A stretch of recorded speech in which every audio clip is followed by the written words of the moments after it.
Welcome to my channel. आज हम पढ़ने वाले हैं properties of acids. Before starting this topic में तो मैं थोड़ा सा रिमाइंड करवा देती हूँ कि जो अर्लियर हमने अपना क्लास किया था उसके अंदर अपन ने एसिड और बेसिस का एक जनरल इंट्रोडक्शन पढ़ लिया था। बहुत सी बेसिक सा इंट्रोडक्शन हमने पढ़ लिया था, जिसके अंदर मेनली हमने बात करी थी कि एसिड और बेसिस का टेस्ट क्या होता है, और हमने ये बात किया था कि अगर हमें टेस्ट लगाना हो कि एक फॉलोइंग कंपाउंड इज एसिडिक और बेसिक, तो हमने एक लिटमस टेस्ट के बारे में पढ़ा था, राइट। आज हम पढ़ने वाले हैं एसिड्स की जनरल प्रॉपर्टीज़। बेसिकली जनरल और केमिकल दोनों प्रॉपर्टीज़ हम लोग पढ़ लेंगे। So let's get started.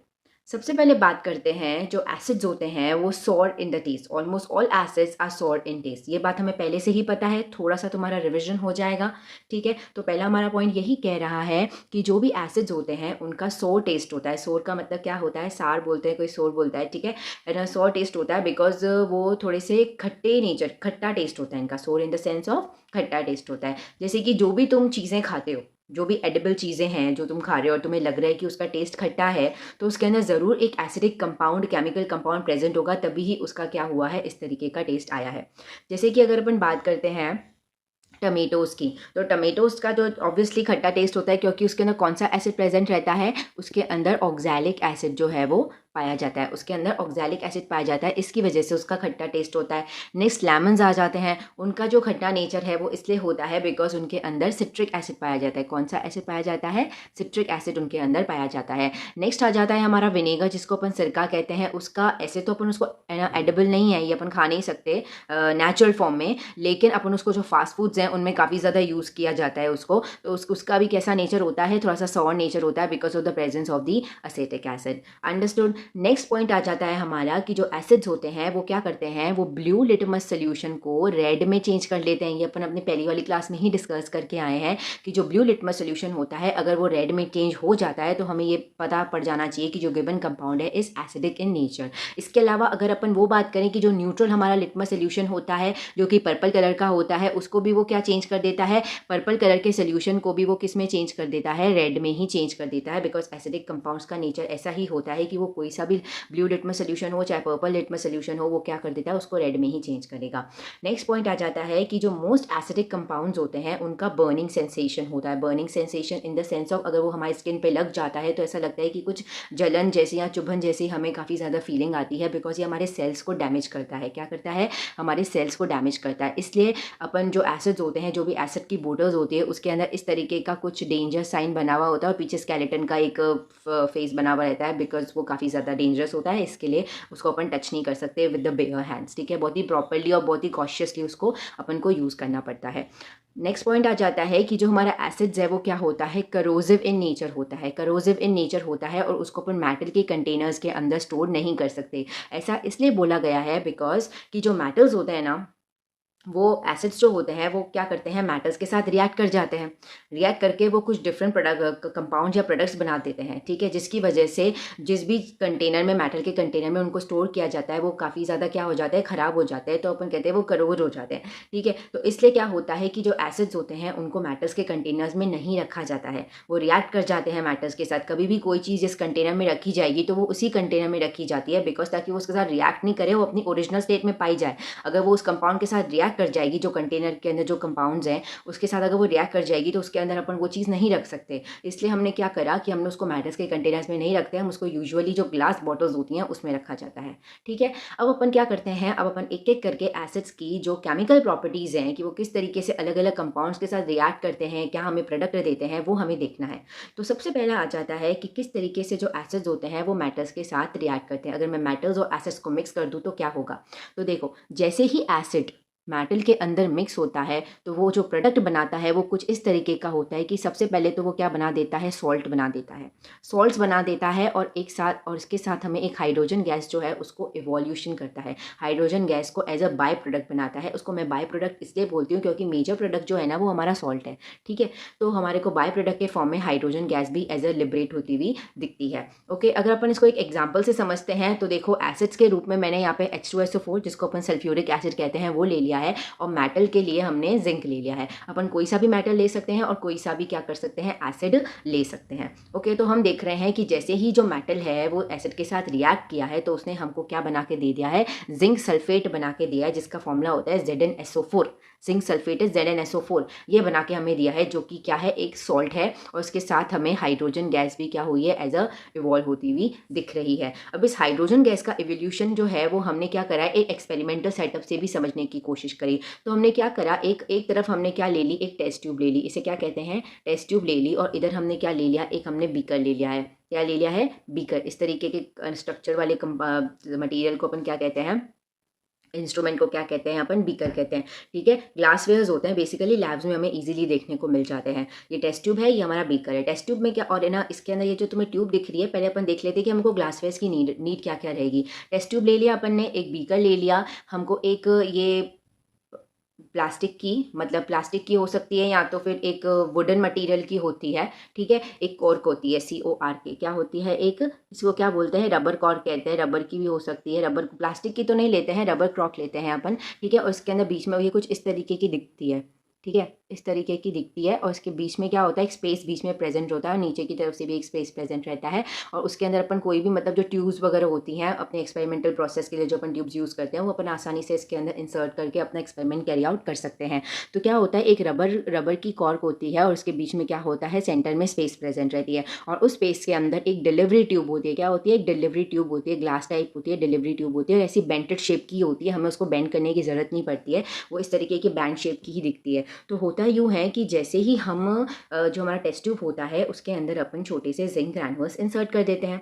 ठीक है, सबसे पहले हम लोग क्या करते हैं, जिंक ग्रैन्युल्स को इंसर्ट कर देते हैं। ठीक है, फिर उसके बाद उसके अंदर हम लोग क्या इंसर्ट करते हैं, डाइल्यूट सल्फ्यूरिक एसिड। क्या एंटर करते हैं, डाइल्यूट सल्फ्यूरिक एसिड। अब ये डाइल्यूट वर्ड क्या होता है, देखो जो भी एसिड्स और जो बेसिस होते हैं ना, वो दो तरीके के होते हैं, एक कंसनट्रेटिक फॉर्म में और एक डाइल्यूट फॉर्म में। जो डाइल्यूट फॉर्म होता है ना, वो थोड़ा सा कम पावरफुल होता है, और जो कंसनट्रेटिक एसिड होता है उसके अंदर एसिड की मात्रा ज़्यादा है, इसका मतलब ये होता है। ठीक है, एक सिंपल लैंग्वेज में समझाना चाहूँ तो जो डाइल्यूट एसिड है उसके अंदर जो एसिड की क्वांटिटी है वो थोड़ी कम है, और जो कंसनट्रेटिक होता है वो थोड़ा पावरफुल एसिड होता है, उसके अंदर वो बहुत जल्दी जल्दी रिएक्ट करता है दोनों ही एसिड्स, बट दोनों का रिएक्टिविटी में डिफरेंस आता है। तो हमने क्या करा है, यहाँ पे डाइल्यूट सल्फ्यूरिक एसिड को हमने इंसर्ट कर दिया है, और फिर जैसे ही हमने डाइल्यूट सल्फ्यूरिक एसिड डाला, जिंक ग्रैन्युल्स तो पड़े ही थे पहले से, उसके बाद हमने क्या डाल दिया, डाइल्यूट सल्फ्यूरिक एसिड डाल दिया। जैसे ही एसिड डाला, एट द सेम टाइम तुम्हें अपना जो ये सेटअप है जिसके अंदर तुम्हारी जो है ना रबर कॉर्क है, उसके अंदर जो तुम्हारी डिलीवरी ट्यूब इंसर्टेड है, वो तुम्हें एज इट इज़ आकर फटाफट से ना टेस्ट ट्यूब के ऊपर लाकर रख देनी है।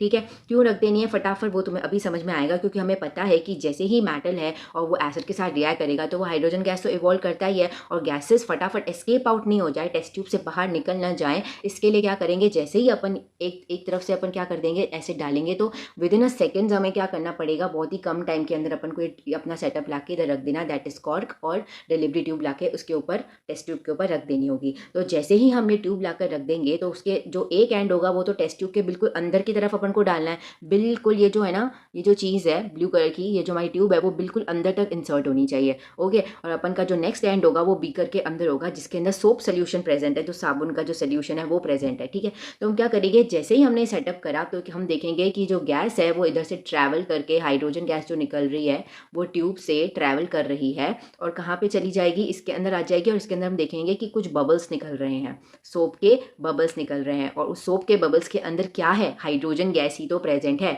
सोप सोल्यूशन के अंदर बबल्स निकल रहे हैं, और उन बबल्स के अंदर जो है वो हाइड्रोजन गैस क्या है, वो फिल्ड अप है। तो इसको और प्रिसाइजली और अच्छे से समझने के लिए हमने क्या करा, और हमारे को क्लैरिफाई करने के लिए क्या साइंटिस्ट ने किया कि जो एक बर्निंग कैंडल थी ना, उसको इसके जस्ट बहुत पास ला के रख दिया। तो मैंने काफ़ी दूर बनाया है इसको, और इधर मतलब सपोज करो इधर ही ला के रख दिया। ठीक है, तो एक बर्निंग कैंडल को इधर ला के रख दिया, और जैसे ही हाइड्रोजन गैस धीरे धीरे ऊपर आ रही थी, बेसिकली मैं बोलूँ सोप के बबल्स ऊपर आ रहे थे जिसके अंदर हाइड्रोजन गैस फिल्ड है, तो एक जैसे ही वो इस कैंडल की फ्लेम को टच करी तो एक पॉप साउंड उसने प्रोड्यूस करा, एक पॉप साउंड प्रोड्यूस करा, क्योंकि जो हाइड्रोजन गैस होती है ना वो एक कंबस्टेबल गैस होती है। कैसी गैस होती है, एक कंबस्टेबल गैस होती है। कंबस्टेबल मतलब कि वो है ना बर्निंग में हेल्प करती है। तो उसने क्या करा कि कैंडल्स को और क्या कर दिया, बर्न कर दिया, और एक पॉप साउंड के साथ बर्न कर दिया। ठीक है, जैसे उसके साथ कांटेक्ट में आई तो एक पॉप साउंड रिलीज़ किया उसके अंदर, जिससे हमें पता पड़ा कि ये जो गैस निकल रही है वो डेफिनेटली कौन सी गैस है, हाइड्रोजन गैस है।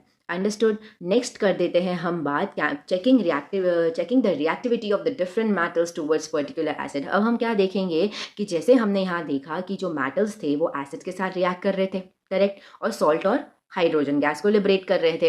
अब बात आ जाती है कि क्या सारे मेटल्स एसिड के साथ इसी तरीके से रिएक्ट करते हैं? इसी तरीके से रिएक्ट करने का मतलब ये है कि सॉल्ट और हाइड्रोजन गैस तो हर मेटल देगा जब वो क्या करेगा, एसिड के साथ रिएक्ट करेगा। हर एसिड जब मेटल के साथ एसिड्स के साथ जब मेटल रिएक्ट करेंगे तो क्या करेंगे, हाइड्रोजन गैस तो लिबरेट करेंगे और सॉल्ट भी बनाएंगे। लेकिन कोई जल्दी भी कर सकता है, कोई फास्ट भी कर सकता है, कोई स्लो भी कर सकता है और कोई नहीं भी कर सकता है रिएक्टिव। तो वही क्या करना है, हमें अलग अलग मेटल्स की रिएक्टिविटी एसिड्स की तरफ चेक करनी है। तो थोड़ा सा अगर तुम इस फिगर के ऊपर नज़र डालो, इस डायग्राम के ऊपर नज़र डालो, तो अपन ने जब मेटल्स और नॉन मेटल्स पढ़े थे तो अपन ने एक इलेक्ट्रोकेमिकल सीरीज पढ़ी थी। क्या पढ़ी थी?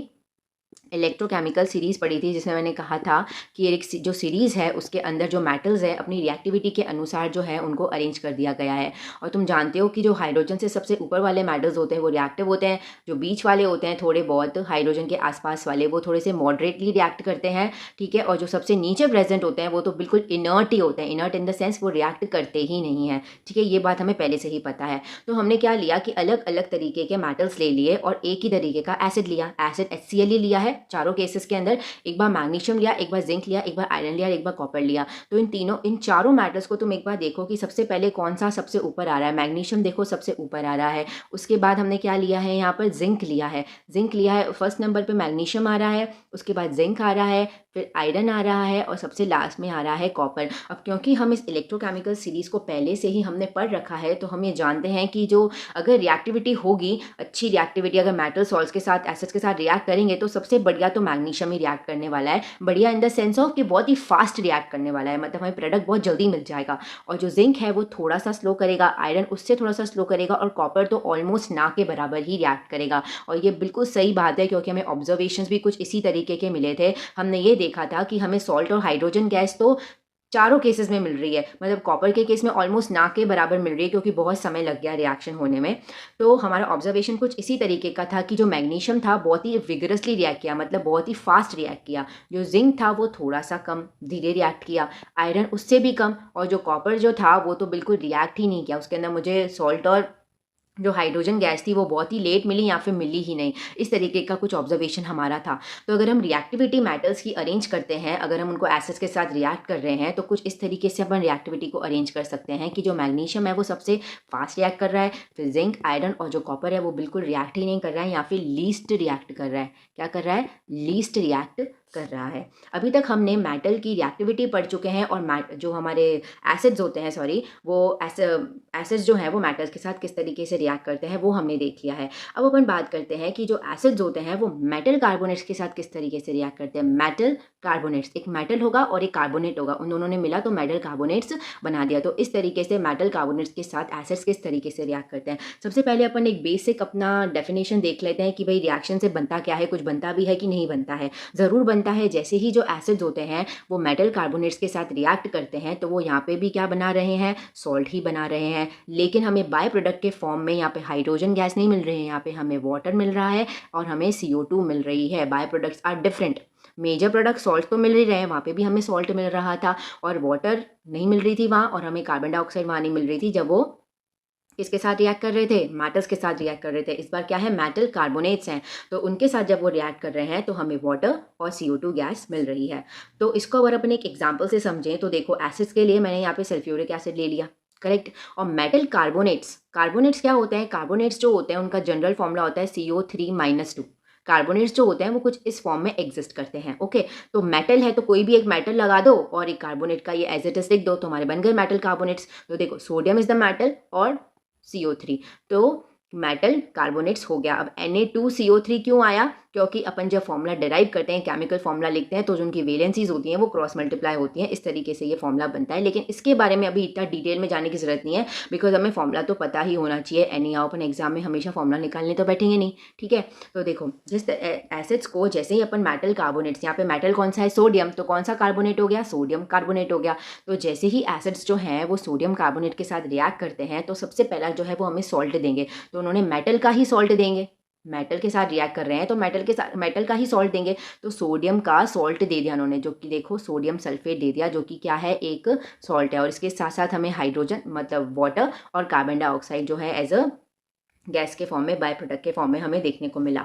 इसके साथ साथ क्या होता है कि जो एसिड्स होते हैं ना, वो मेटल कार्बोनेट्स के साथ तो रिएक्ट करते ही हैं, लेकिन वो मेटल हाइड्रोजन कार्बोनेट्स या फिर मैं कहूँ मेटल बाय कार्ब करते हैं, तो हमें क्या देते हैं, सॉल्ट ही देते हैं, वाटर ही देते हैं, और CO2 he as a product जो है हमें देखने को मिलता है। अब बात आ जाती है कि हमने कार्बोनेट्स के बारे में तो चलो स्टडी करी, लेकिन बाय कार्बोनेट्स के बारे में हमें यहाँ पे स्टडी करने की नीड क्यों थी? इसलिए नीड थी क्योंकि ये जो रिएक्शन अपन यहाँ पढ़ रहे हैं ना, एसिड की और हाइड्रोजन कार्बोनेट्स की, वो हमारे डे टू डे लाइफ में काफ़ी ज़्यादा हमें यूज़ आती है। कैसे यूज़ आती है वो तुम्हें अभी पता पड़ जाएगा। देखो, कभी कभी हमने देखा है कि जो एजड पीपल होते हैं, जो काफ़ी एज लिए हुए होते हैं या फिर बहुत ही मॉडरेट एज के पीपल होते हैं, वो एसिडिटी की काफ़ी शिकायत करते हैं।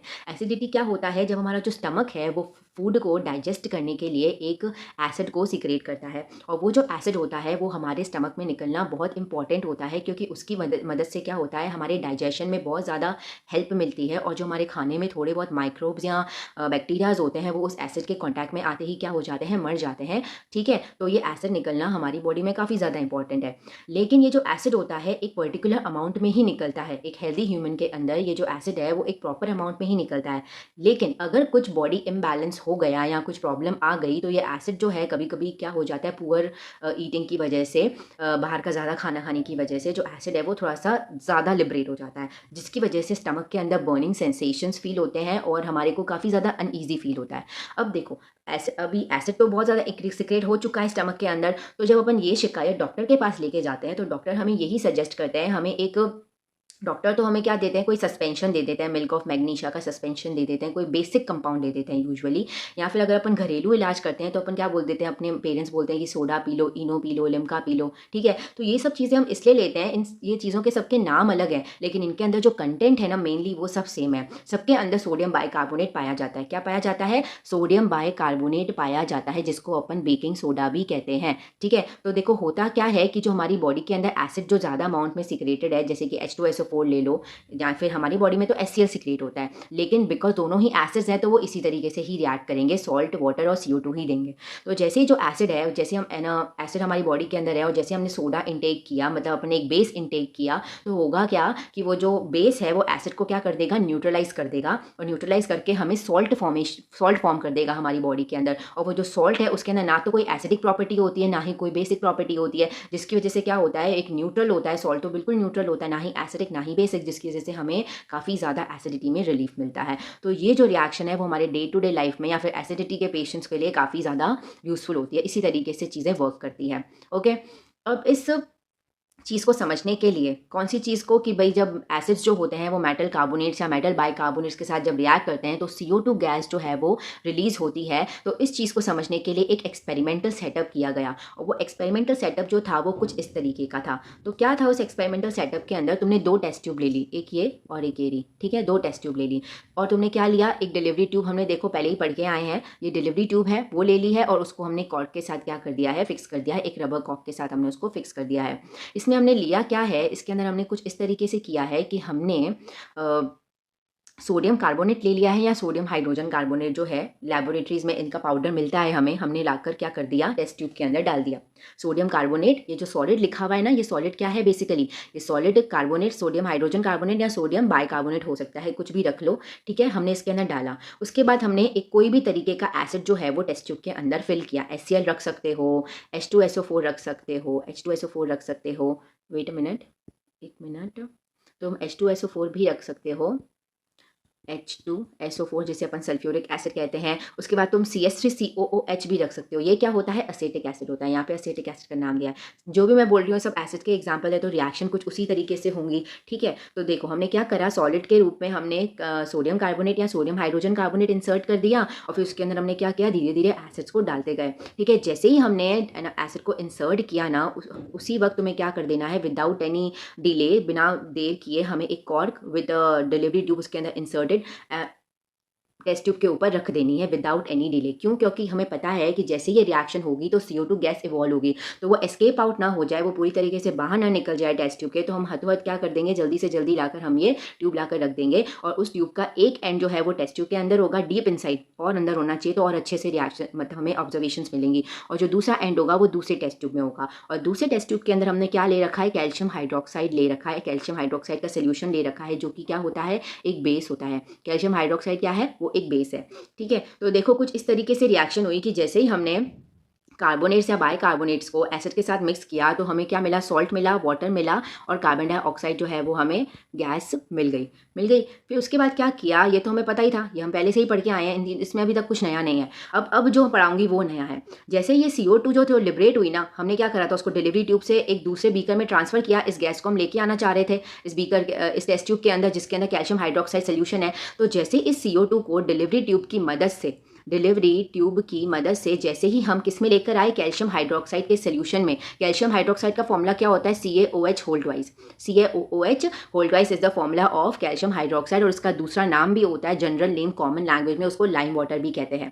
तो क्या हुआ, जैसे ही कार्बन डाइऑक्साइड इसके साथ रिएक्ट करी, कैल्शियम हाइड्रोक्साइड के साथ वो रिएक्ट करी, तो उसने क्या करा, लाइम वाटर जो होता है ना बिल्कुल क्लियर सोल्यूशन होता है, ठीक है, lime water is a clear solution. तो जैसे ही उसने कार्बन डाइऑक्साइड इसके साथ मिक्स करी तो एक मिल्की सब्सटेंस हमें देखने को मिला, एक मिल्की अपीयरेंस जैसा एक सब्सटेंस हमें सोल्यूशन देखने को मिला, जिसका नाम है कैल्शियम कार्बोनेट।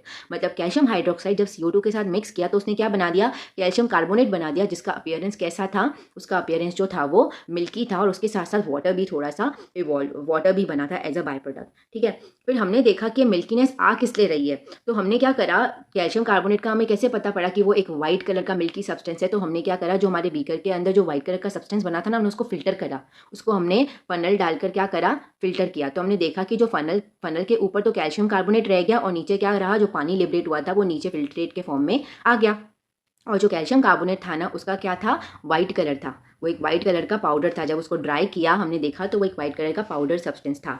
तो हमें पता पड़ा कि जो मिल्की नेचर आया है वो किसकी वजह से आया है, वो कैल्शियम कार्बोनेट की वजह से आता है, और कैल्शियम कार्बोनेट का कलर क्या होता है, वाइट कलर का ही होता है। जब कैल्शियम हाइड्रोक्साइड, ये तो हो रही फर्स्ट बात, ये हमारी क्या रही, फर्स्ट ऑब्जर्वेशन। हमारी सेकंड ऑब्जर्वेशन ये रही कि जब इस कार्बन डाइऑक्साइड को इस कैल्शियम हाइड्रोक्साइड से काफ़ी देर तक उसको पास करते गए, काफ़ी टाइम तक CO2 को हमने कैल्शियम हाइड्रोक्साइड से पास किया, लाइम वाटर से पास किया, तो क्या हुआ कि ये जो मिल्कीनेस आ रही थी ना, वो मिल्कीनेस क्या हो गई, वो डिसअपियर हो गई। मिल्कीनेस क्या हो गई, वो डिसअपियर हो गई। मतलब कि अगर हम कार्बन डाइऑक्साइड को ज़्यादा समय तक पास कर रहे हैं तो जो कैल्शियम कार्बोनेट है वो किसी ना किसी तरीके से क्या हो रहा है, वो टूट रहा है, वो बन नहीं रहा है। अगर वो बन भी रहा है तो क्या है, वो वापस से ब्रेक डाउन हो रहा है, वो किसी और सब्सटेंस में चेंज हो रहा है। तो ये कुछ इस तरीके का प्रोसेस हो रहा है कि जब वो कैल्शियम हाइड्रोक्साइड को ज़्यादा से ज़्यादा CO2 पास कर रहे हैं, एक्सेस CO2 पास कर रहे हैं, तो जो मिल्कीनेस है वो डिसअपियर हो रही है, और जो सोल्यूशन है वो क्या होता जा रहा है, क्लियर होता जा रहा है, बिल्कुल क्लियर सोल्यूशन बन रहा है। और वो क्लियर सोल्यूशन क्यों बन रहा है, क्योंकि वहाँ पे अब कैल्शियम कार्बोनेट नहीं, अब वहाँ पे कैल्शियम हाइड्रोजन कार्बोनेट बन रही है। क्या बन रही है, कैल्शियम हाइड्रोजन कार्बोनेट। तो हम कह सकते हैं कि अगर जो कैल्शियम हाइड्रोक्साइड है, अगर उसके अंदर तुमने मिनिमम अमाउंट ऑफ CO2 पास किया तो तुम्हें कैल्शियम कार्बोनेट मिलेगा और एक मिल्की सोल्यूशन देखने को मिलेगा। लेकिन अगर CO2 थोड़ा एक्सेस में पास कर लोगे तो क्या होगा, अब वो एक्सेस CO2 जो है वो कैल्शियम कार्बोनेट के साथ रिएक्ट करेगा, क्योंकि इन बिटवीन कैल्शियम कार्बोनेट तो बनेगा ही फॉर श्योर। ठीक है, कैल्शियम हाइड्रोक्साइड जो था वो कैल्शियम कार्बोनेट में चेंज होगा। अगर इसको ज़्यादा CO2 मिलेगी ना तो ये कैल्शियम कार्बोनेट जो है इस CO2 के साथ रिएक्ट कर क्या कर देगा, कैल्शियम हाइड्रोजन कार्बोनेट बना देगा। कैल्शियम हाइड्रोजन कार्बोनेट या फिर कैल्शियम बाइकार्बोनेट, जिसका कोई कलर नहीं होता, वो बिल्कुल ही न्यूट्रल कलर का वाटर जैसा कोई सोल्यूशन दिखता है, इसलिए वो जो मिल्कीनेस है वो डिसअपियर हो गई। अंडरस्टूड। ये जो रिएक्शन है वो काफ़ी ज़्यादा इंपॉर्टेंट रिएक्शन है, और इसके ऊपर कुछ रीजनिंग या कुछ ऐसे क्वेश्चंस जो हैं वो बोर्ड्स में काफ़ी ज़्यादा पूछे जाते हैं। आई होप आपको ये सब समझ में आ गया होगा। ओके, सो अगर नहीं समझ में आया तो आप वापस से इसको रिवाइंड करके देख सकते हो बार बार। ये हमारे को यूट्यूब एक एडिशनल अपॉर्चुनिटी देता है, इसका बेनिफिट यही रहता है। ओके, अब नेक्स्ट अपन पढ़ते हैं कि जो एसिड्स होते हैं वो इलेक्ट्रिसिटी कंडक्ट करते हैं कि नहीं करते हैं। तो इसके लिए एक बहुत ही सिंपल सा एक्सपेरिमेंट हमने किया। हमने क्या करा कि एक बीकर ले लिया और उसके अंदर हमने क्या डाल दिया, हमने H2SO4 दैट इज़ हमारा एसिड डाल दिया, ठीक है। और ये हमारा रबर जो रेड कलर का मैंने बना रखा है, ये क्या है, रबर का कॉर्क है और इसके ऊपर 2 आयरन नेल्स जो है वो डिप करके रख दिए, ठीक है। और इन दोनों आयरन नेल्स को 2 कॉपर की वायर से कनेक्ट कर दिया और उसको एक बल्ब लगा दिया यहाँ पे, इधर बीच में एक मीटर भी प्रेजेंट है और एक 6 वोल्ट की बैटरी लगा दी और यहाँ पे एक स्विच भी है। तो जैसे ही हमने स्विच ऑन किया तो हमने देखा कि जो अमीटर है वो डिफ्लेक्शन शो कर रहा है और जो बल्ब है वो भी ग्लो हो रहा था। तो हम ये कह सकते हैं कि जो एसिड्स होते हैं वो बहुत ही बढ़िया इलेक्ट्रिसिटी कंडक्ट करते हैं। ये हमारा एक कंक्लूजन के रूप में हो गया कि जो एसिड्स होते हैं other good conductors of electricity जैसे कि मेटल्स होते हैं।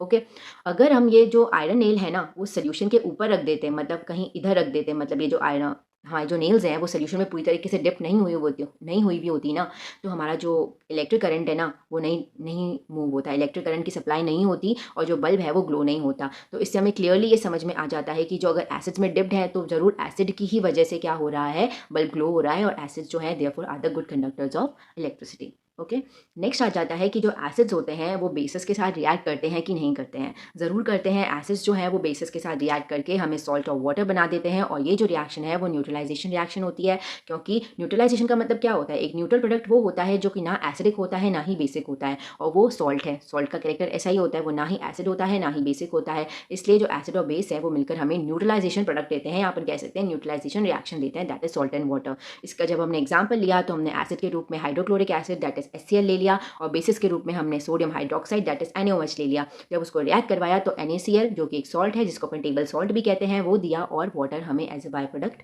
मिल गया। बहुत ही सिंपल सी रिएक्शन है ये तो, ठीक है। नेक्स्ट आ जाता है हमारी मेटल ऑक्साइड्स के साथ रिएक्शन। ये सेम रिएक्शन हम तब पढ़ी थी जब हमने मेटल्स और नॉन मेटल्स पढ़ा था। सेम चीज़ है यहाँ पर भी कि भाई जब अपन है ना मेटल ऑक्साइड्स को एसिड्स के साथ रिएक्ट करवाते हैं तो हमें सॉल्ट और वाटर मिलता है। जो हम वहाँ पे हमने टर्म यूज़ करी थी न्यूट्रलाइजेशन प्रोडक्ट। न्यूट्रलाइजेशन प्रोडक्ट कहा था कि भाई हमने जब अपन है ना मेटल के ऑक्साइड्स को एसिड्स के साथ मिक्स करते हैं तो हमें न्यूट्रलाइजेशन प्रोडक्ट मिलता है। ऑब्वियसली हमने ऊपर ही देख के आए कि जब एसिड और बेस मिक्स होता है तो हमें सॉल्ट और वाटर मिलता है, तभी हम कहते हैं कि एक न्यूट्रलाइजेशन प्रोडक्ट मिलता है, ठीक है। और यही रीज़न था, इसी रिएक्शन से हमने ये भी एक्सप्लेन कर दिया था कि जो मेटल ऑक्साइड्स होती हैं वो बेसिक नेचर की हो सकती हैं, ठीक है। कैसे होती हैं अभी मैं वापस से रिवाइंड करवा देती हूँ। देखो, हमें पता है कि जो एसिड्स और जब बेस मिलते हैं ना तो क्या बनता है, सॉल्ट और वाटर मिलता है। ये बात अभी तक तो करेक्ट है, ठीक है। अब देखो, एसिड तो मैंने खुद से डाला है, HCl इज एन एसिड और अभी बताया हमने खुद से डाला है, ठीक है। और प्रोडक्ट हमें क्या मिल रहा है, और मेटल ऑक्साइड हमने डाल रखी थी, दोनों को मिक्स किया हमें सॉल्ट और वाटर मिले, करेक्ट। अब एसिड तो मैंने डाला, सॉल्ट और वाटर भी हमें मिल गया। अब मुझे ये तो पता है कि अगर एसिड जब बेस के साथ मिलता है ना तो ही सॉल्ट और वाटर एज अ प्रोडक्ट मिलता है। तो ज़रूर यहाँ पे जो दूसरा कंपाउंड डला हुआ है वो बेस की तरह काम कर रहा होगा, तभी तो एसिड और बेस मिलकर हमें सॉल्ट और वाटर दे रहे हैं, ठीक है। तभी हम कहते हैं कि जो मेटल ऑक्साइड्स होती हैं वो बेसिक ऑक्साइड्स होती हैं, वो बेसिक नेचर शो करती हैं, इसलिए वो न्यूट्रलाइजेशन प्रोडक्ट भी देती हैं, ठीक है। इसको एक एक्सपेरिमेंटल वेरिफिकेशन भी किया था हमने। क्या करा था कि हमने इसके अंदर क्या करा कि इसके अंदर अपन ने मेटल ऑक्साइड डाल दी, मतलब अपन ने इसके अंदर कॉपर की ऑक्साइड डाल दी थी। ये जो छोटे छोटे ग्रैनुल्स हैं एक बीकर के अंदर हमने कॉपर की ऑक्साइड डाल दी और इसके अंदर हमने धीरे धीरे क्या करा, इसके अंदर अपन ने धीरे धीरे कौन सा एसिड मिक्स किया, HCl मिक्स करो, H2SO4 मिक्स करो, कुछ भी मिक्स करो, ठीक है। धीरे धीरे डाला और स्टिर किया। ये क्या है, हमारी रॉड है। रॉड की मदद से हमने धीरे धीरे कंटिन्यूसली इसको स्टिर करते गए। जैसे जैसे हमने इसकी स्टिरिंग करी, मतलब इसको हमने मिक्स किया कंटिन्यूसली कॉपर ऑक्साइड को और HCl को, तो हमने देखा जो सोल्यूशन है ना वो ब्लू कलर का होता जा रहा है। कैसा होता जा रहा है, ब्लू कलर का होता जा रहा है due to the formation of copper chloride, chloride जो कि क्या है, एक सॉल्ट होता है, ठीक है। तो हम देख रहे हैं कि किस तरीके से एसिड्स जो है वो मेटल की ऑक्साइड्स के साथ रिएक्ट कर कर हमें क्या दे रहे हैं, सॉल्ट दे रहे हैं, और उनका बाकायदा कलर भी आ रहा है, क्योंकि कुछ कुछ जो सॉल्ट्स होते हैं उनका अच्छा कलर होता है, जैसे कॉपर क्लोराइड जो है उसका बहुत ही ब्यूटीफुल ब्लू कलर हमें देखने को मिलता है। तो इस तरीके से हम कह सकते हैं कि जो हमारे एसिड्स होते हैं वो मेटल ऑक्साइड्स के साथ रिएक्ट करके सॉल्ट और वाटर देते हैं, मतलब कि न्यूट्रलाइजेशन प्रोडक्ट हमें देखने को मिलता है। तो देखो आज हमने क्या कर लिया, जो भी केमिकल प्रॉपर्टीज़ थी, किस तरीके से एसिड्स अलग अलग कंपाउंड के साथ केमिकली रिएक्ट करके हमें अलग अलग प्रोडक्ट्स बना के देते हैं, वो हमने देख लिया, ठीक है। आई होप आपको ये सब समझ में आ गया होगा and thank you so much for watching.